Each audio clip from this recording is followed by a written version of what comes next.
Bonjour, chers chrétiens et chers païens, parce que les chrétiens ont déjà été gagnés au Seigneur.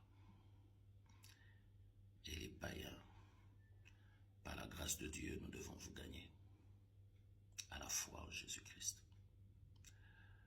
Si je fais ce message ce matin, c'est une recommandation divine. Je dormais, je priais, et Dieu m'a parlé d'Ézéchias. Beaucoup de gens parlent d'Ézéchias. Mais surtout, ces gens, il y en a qui parlent plus de la prière d'Ézéchias, qui selon eux est une prière de grande efficacité. Mais moi, je ne suis pas de ceux qui approuvent la prière d'Ézéchias, car c'est une prière dangereuse,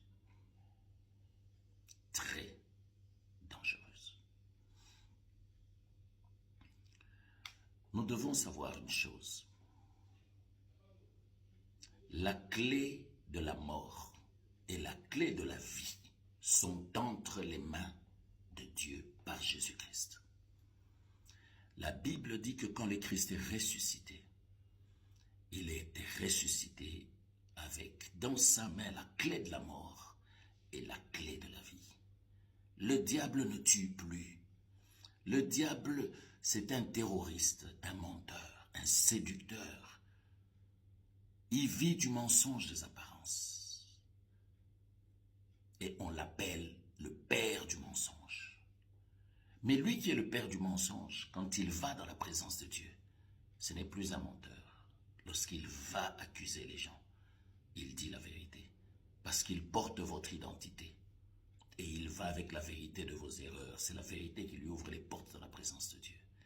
Mais si le diable, aussi sale qu'il est, fracassé, dépouillé de tout pouvoir et toute autorité, peut entrer dans la présence de Dieu, ou toi, pour que tu entres, il te faut une consécration, il te faut un temps de prière, il te faut la foi.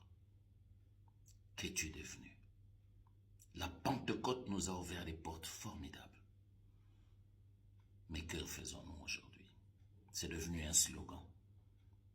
Je suis fils de Dieu par la Pentecôte. Je suis oint de Dieu par la Pentecôte. Je suis gnagnani